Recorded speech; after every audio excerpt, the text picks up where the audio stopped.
За өдрийн мэнд. Өнөөдрийн дэлхийн нийгмээр бухимдалтай, стресстэй, оюун санааны хувьд асуудалтай улам хорц болж байгаа ийм үед бол бид уур уцаараа удирдах сурах хэрэгтэй. Уур уцаарыг удирдах сурах нь бараг $1,000 болохоос илүү чухал. Тийм учраас энэ уур уцаар гэж юу юм бэ? Хаанаас төрдөг юм бэ, те? Уур уцаар ерөнхийдөө эго буюу би гэсэн төвчлэг үзлээс төрдөг. Миний эд хөрөнгөнд талдаж байна. Миний хайртай дотны хүмүүст талдаж байна. Миний нэр төр талдаж байна. Миний бие эд эрхтэн өвтгөж байна, тэ? Энэ бүх зүйлсээс уур уцаар үүсдэг. Энд ч тэр итгэл алдах, урвах, юу гэдгийг доромжлуулах, энэ тэр шоолуулах бүгд орно шүү дээ. Тэгэхээр биегээ яах ёстой? Нөгөө огоорно гэдэг шиг гэгэрнэ гэдэг чинь ерөөсөө л энэ шүү дээ. Далай лам хүртэл жишээ нь гэгэрсэн биш шүү дээ. Далай ламын биеийн талдах ч юм уу хүү хай гэдэг ингэж тэгэх юм бол цаа чинь бас л аргалцсан тий.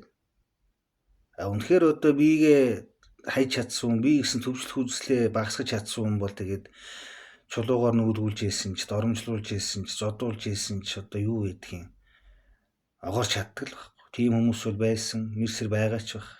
Тэрний тул бүгдээрээ агуу домудаан жил сууж бясалгал хийлтэй биш.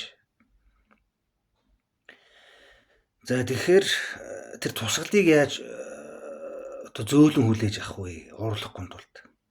Миний бие жишээ нь өөрөө тийм энергичний яастанэр алаад үгүй бочнуулаад үгүй шажигнуулаад үгүй хийгээд үгүй эсвэл юу гэдгийг энийг зүгээр дуугүй өнгөрөөж болохгүй ч гэдэг юм уу? Ийм төрлийн хүн. Гисэн идэж гисэн уураа бид нар барьж сурахгүй бол бид нар өөрсдөө л хохирдог. Тэгвэл тэр бие гэсэн төвчлэг үзлээ яаж багасгах вэ? Уурыг мөн чанараар нь яаж багасгах вэ? Тэгэхээс биш уураа барьж ийн гэхээр чинь биеэ барьна гэсэн үг шүү дээ. 100 гараараа баруун гараа барайл шүдээ зуугаал энийг төвчих ёстой шүү. Эсвэл энэний үгийг тоохгүй хай уурлах хэрэггүй. Наач тэртээ дургу тупой ойлгохгүй ч гэдэг юм. Энэ бол уураа барьж байгаа хэрэг биш. Ууртай нь мөн чанартай нь өөртөө л тулах хэрэгтэй. Энийний тулд мэдээж хэрэг бас л яалтчгүй бясалгал чухал. Бясалгал хийн гэхэр чил манайхан чинь тэгэл юу гэдгийг нэгтгэд 3 жил сураад ч юм уу эсвэл юу гэдгийг ингээд өнгөцсөн байдлаар амьсгалын дасгалыг анхаарал төвлөрөхийг бясалгал гэж яриад байдаг. Бясалгалыг дараа нь хийдүүлээ бас ярина. Ерөөсө хүний оюун бодол ч өөрөө ингээд модны мөчрөөс мөчөрт амжих болжморлуугаа ингээд байнга ингээд савлж идэг. Тогтож өгөхгүй. Ийшээ чинь бодвол, ийм чинь бодвол, тийм чинь бодвол. Уур уцаарын тэр чинь ерөөсө бас л энэ аюутай ч холбоотой. Өөрийг нь хатгаад байна л гэсэн үг шүү. Эсвэл хатгаад байна гэж бодоод байна гэсэн үг байхгүй. Энийгээ багасгах хэрэгтэй. Тусгаж авахаас эхлээд багасгах хэрэгтэй.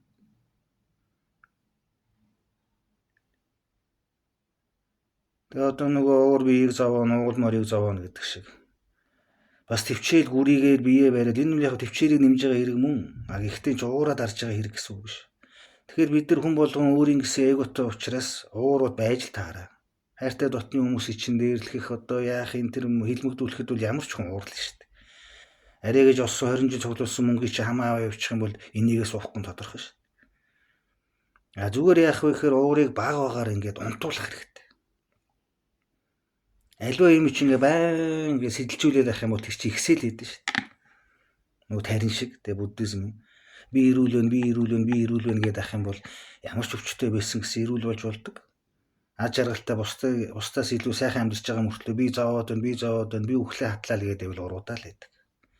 Тэр шиг уурыг энэ уур хэрэггүй шүү. Ийм юм би уурлахаа багасгаж байгаа шүү гэж өөрөө өөртөө ингэ шивнээл ах хэрэгтэй. Тэгээ юу гэдгийг 7 хоногт нэг уурладаг байсан бол сард нэг уурладаг болол, сард нэг уурладаг байсан бол удиралд нэг уурладаг болол ийм байдлаар явах хэрэгтэй. Үгүй бол хэцүү дээ.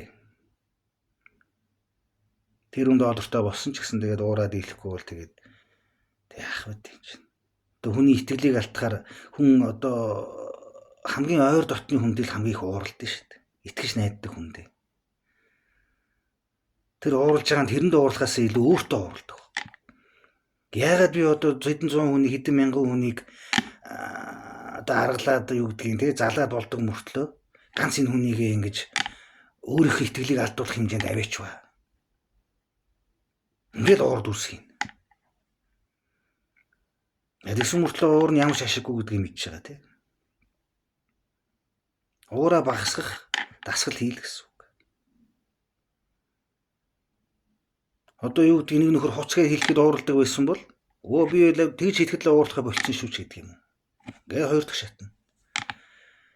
Эсвэл юу гэдгийг би ингэж яагаад нэг 100 мянган төгрөг санамсаргүй байдлаар алдсан байлаа гэхэд уурладаг байсан бол 100 мянган төгрөгөн дээр одоо алдахаар би уурлахаа болчихсон шүү. Эсвэл 100 сая төгрөг алддаг нөхдүүд нь 500 сая төгрөг алдахаар уурлахаа болчихсон шүү.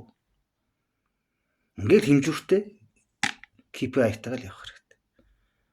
Тэгэл байн уураа унтуул. Ухаан ухтлeel унтуул багасгаал. Гэгэрч чадахгүйгээс хойш. Гэгэрлүгөө явцгаая баг багаар. Хүний темпераментаас хамаарна. Жишээ нь одоо үнэхээр тийм хөдөлгөөн удаатай уужуу тайван хүнийг бол эсэргээр нь шүү дээ. Хүү чи одоо энэ хамаг цаг чи явлаа, нас чи явлаа, хөдөл байргээ шүрөвт одоо юу гэдгийг юу ч хамаагүй хий. Гэхдээ эсрэг хүмүүсийг болохоор шуурганд харж явах хэрэгтэй. Энэ чинь бас л дасгал. Уураа хэдүүлээ багасгах юм бол урт наслын шүү. Мөнгнөөс илүү чухал. За бай.